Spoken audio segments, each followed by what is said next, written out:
Hello and welcome back to the Best of Yvonne podcast, where we are jumping into season 2 with a special guest, our dear friend Tina, and we are going to allow her to introduce herself. But today we are talking about people pleasing.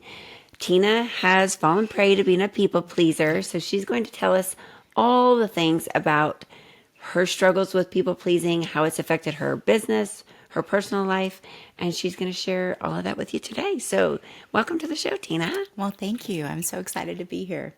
I love that you are here, and you're here in our podcast studio because you are here in St. George, and that's a real treat. Well, the treat is all mine because I get a lot of access with this lady. So let's tell our friends how we met, which I love how we met because it shows the hustle in you. So, Well, I was living in Maui, Hawaii, and I wanted to move to St. George. And I was struggling to make connections from the island. So I came in person and I showed up on your doorstep and was like, "Hi, I'm Tina. And I want to move and I want to know all about the place." And she just was with open arms and just really embraced someone new. And that can be hard. It can be hard move at my age in my career state to really reach out to people. And I loved that you were just so kind. oh, well, I love your you. ambition and your drive and your hustle. And Thank so you. she actually brought me a box of chocolates, the island Hawaiian, the chocolate covered hazelnut, which Yes. I love. So, okay, that was the first key to my heart. Yeah. And I just saw in her, I saw the drive and the ambition, which I admire because that too is something that I live with. And so she came to the clinic. She ended up, having a space in the clinic as she was transitioning. And now, so a little bit about her history. So she's a derm PA. So she's in aesthetic medicine as well, focuses on all things skin. And she's got her own business. So tell him about your business. Well, I've been practicing medical and aesthetic dermatology for 19 years next week. So lots of experience. I had previously worked in California. And then when I left California in 2018, I moved to Hawaii and I worked there almost 4 years. I thought it was going to be my forever home, and it wasn't. It was kind of not for me. It's beautiful when you're vacationing there, but living there comes with some struggles.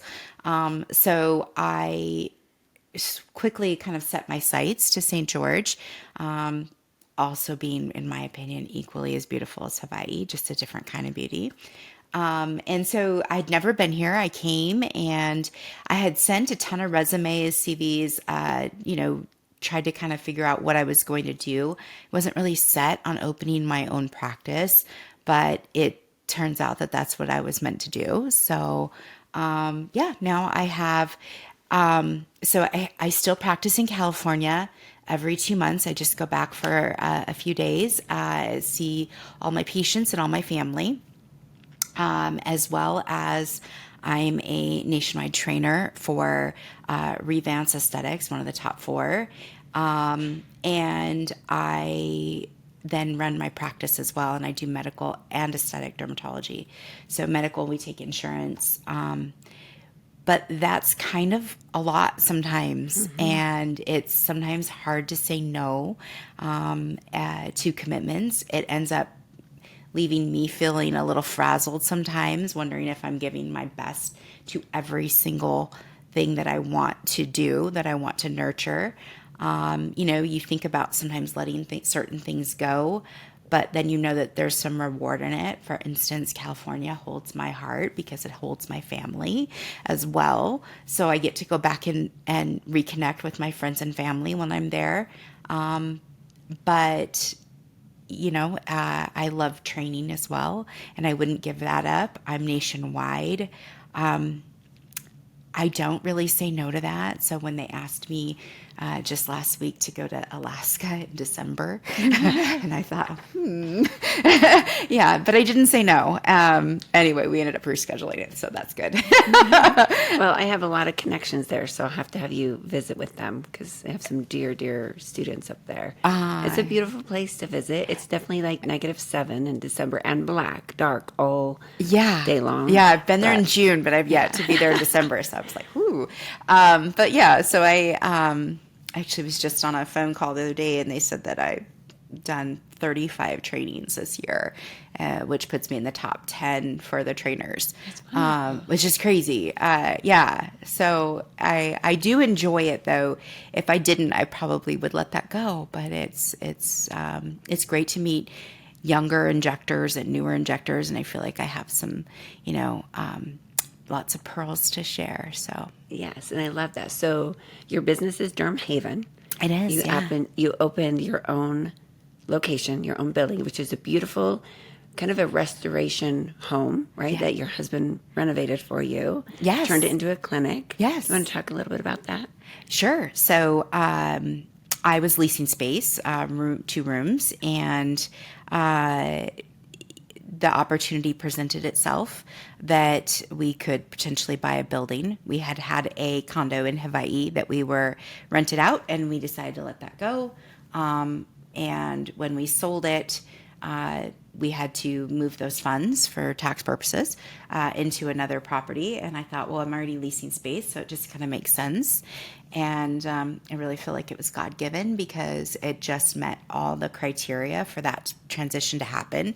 It was originally a residential, but it was also zoned commercial. So it met both those criteria for our exchange. And it was...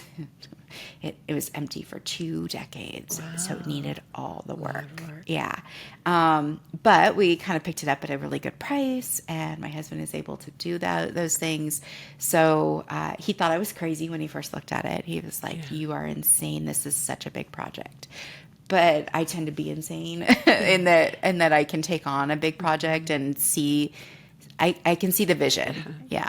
So. And it's so beautiful. Thank you. It does have your touch, has your energy. It's absolutely beautiful. And so if you're in St. George, you guys have to go visit Derm Haven. But let's talk to our listeners a little bit about, because there is struggle in that, right? Oh, yeah. And there's struggle in running a business. There's struggle in doing multiple things, having multiple streams of revenue, having multiple responsibilities. Yeah. Where does the people-pleasing interrupt or does it serve you in all of these endeavors? Well, I think that I am naturally like that, right? I think a lot of people in our industry get into our industry because they can be, and it's having to learn to say no politely, and having to constantly reevaluate your priorities, right?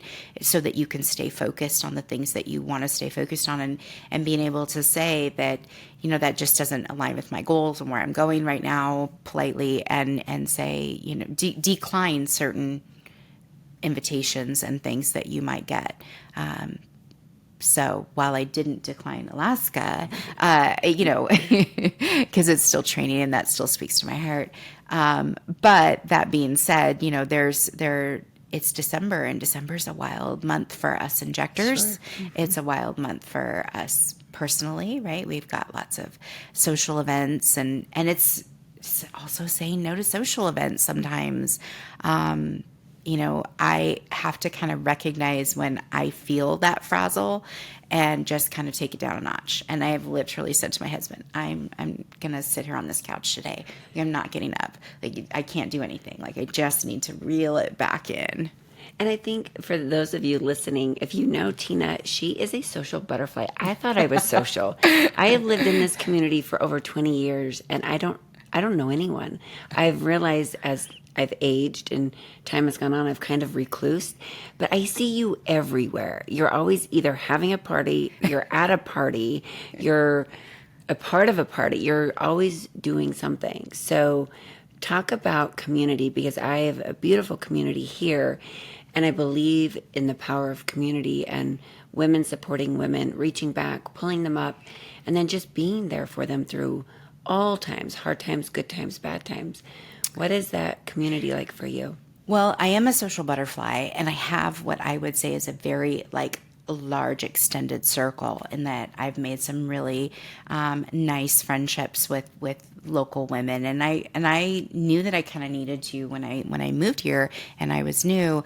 If you're trying to lay down roots, you're trying to really find your people. I have a little bit of a closer group as well that I spend a little bit more time with, but I'm blessed in that I have a lot of meaningful relationships. One of the things that always strikes me is I have probably at least a half dozen people that would tell you that I'm their best friend. And I think you have to be a good friend in order to have good friends, right? So that just speaks to my heart. It's also kind of like why I do the work that I do. I'm not, for my dermatology patients and my aesthetic patients, it's really about the relationships. 100%. Yes. So would you say that because you want to serve those relationships and build those friendships, do you see yourself pleasing, being a people pleaser in your friendships, or has that served your friendships? It has served my friendships, and I can pick and choose it at my convenience, right? In terms of knowing what is it's really about quality versus quantity, right? So, an example, one of my dear friends just turned 40, and her party was in San Diego, in La Jolla, and when I got that invitation, it was like, wow, that's going to be rough. I'm going to be out of town 2 weekends in a row, and in from family obligations, and then turn around and go back to La Jolla. But she was there for me at my 50th birthday. She actually helped me throw my 50th birthday party. And so it's just reciprocal, right? And as soon as I RSVP'd on the little electronic app, I instantly got a text back from her going, "You just made my day." My heart's so happy. And so was it worth it? Absolutely. Was it a little bit more travel than I would like to have done? Yes. But, you pick and you choose what the quality engagements are and where you need to be there. It's if a friend is sick, and it's picking up the phone and being like, "Hey, do I need to run any errands for you? I'm going to be out today. Should I pick up something?"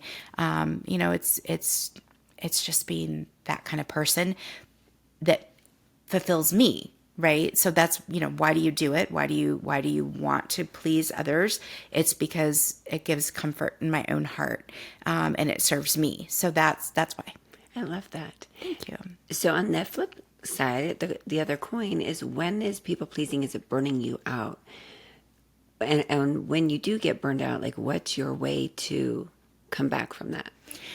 Well, one of the things that keeps me sane in everything that I'm constantly doing, including my large group circle of friends and patients, and then all of the work that I'm doing and the different things that I'm everywhere I'm at, is my husband, and having a good relationship with him. He literally said to me yesterday, "Tina, you need 3 husbands." I love that. Yeah. Or he's also said before, you could use 3 assistants. But he is definitely my king. He does everything he can to support me in all my endeavors. And so I wouldn't be anywhere without that, for sure. And just pouring back into that relationship as much as I can and honoring him. Literally, I finished getting ready this morning. I said, "Okay, I have 30, 45 minutes before I leave. Is there anything that I can do to help you?" So we play off each other pretty well in terms of that. And I try to be as good of a wife as he is a husband. So I think that's really important. He also allows me to be crazy, meaning that he was like, "Okay, you can go to San Diego for that party, but I'm staying home. You knock yourself out." So it gives me a lot of space to do all the things that I need to do as well. So that's my number one relationship that I pour into, and then everything else kind of trickles out from that. I love that. And if you know Jack, you got to love Jack. It's He's easy true. to love. He's such a great guy. Thank you. Yeah. So when it comes to burnout Yeah. from people pleasing, Yeah. what would you say to the audience? The first thing is take care of you first, because if you're an empty cup, you can't pour into anybody else, right? That's a saying. For me, that means that I make a very concerted effort to gym 4 days a week, to be in church on Sundays, or listen to my pastor online. It's my spiritual growth and my physical. And physical is really important to me also, because I don't even know if you know this, but I have a mild case of rheumatoid arthritis. Mm-hmm. And so for me, when I'm not active, when I'm not keeping my movement going, then I kind of stiffen up, right? So, and my husband says that plays into the fact that I'm just constantly going, right? You know, but it's true, you know. So I have to be at the gym, and I have to be where before I was diagnosed with that, like I could go for a few months if things got crazy in my personal life. Like I could put that away and, you know, focus on this or focus on that. Now that's a focus for me. It has to be, because I have to be able, if I go for a couple of days without being at the gym and getting my exercise, then I'm not well, right? So that's one of the ways that I stay healthy and well.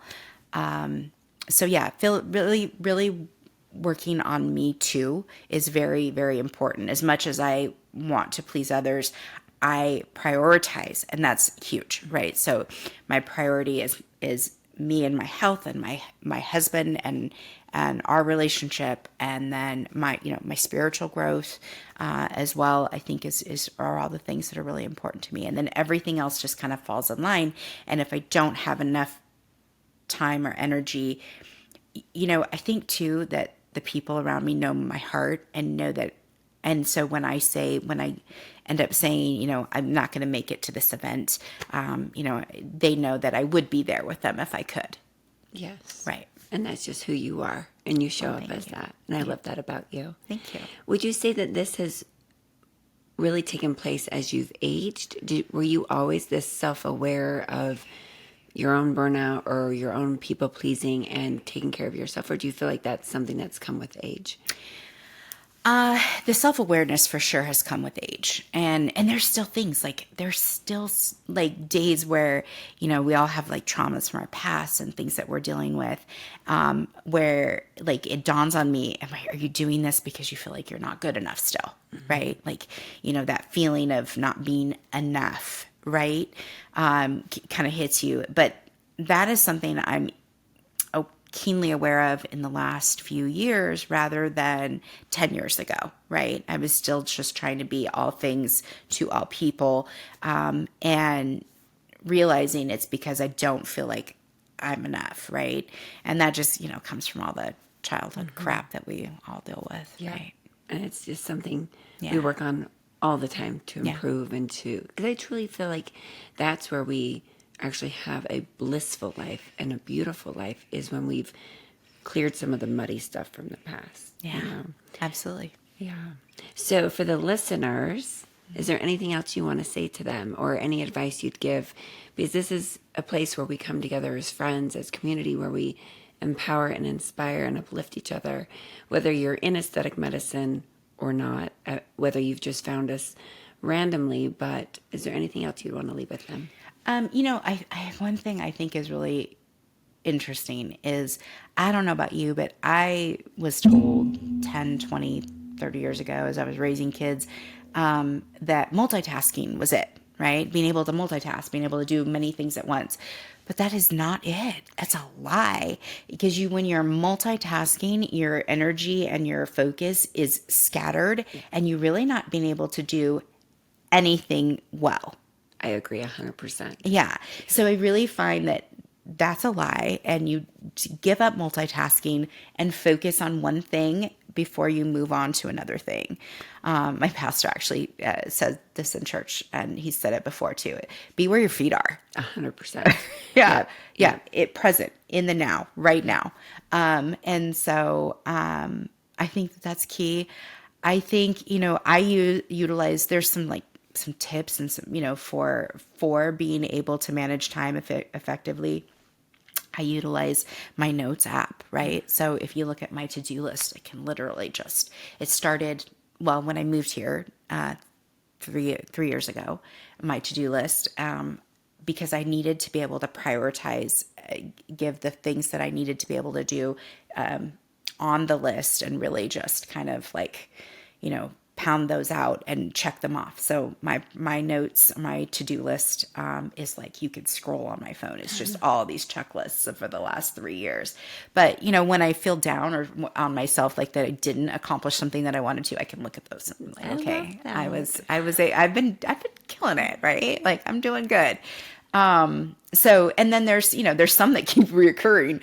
So I'll uncheck them because pack, right? I have a suitcase that's kind of like always just half packed, of things. So, pack and repack and unpack. Yeah. I can relate 100% to that as well.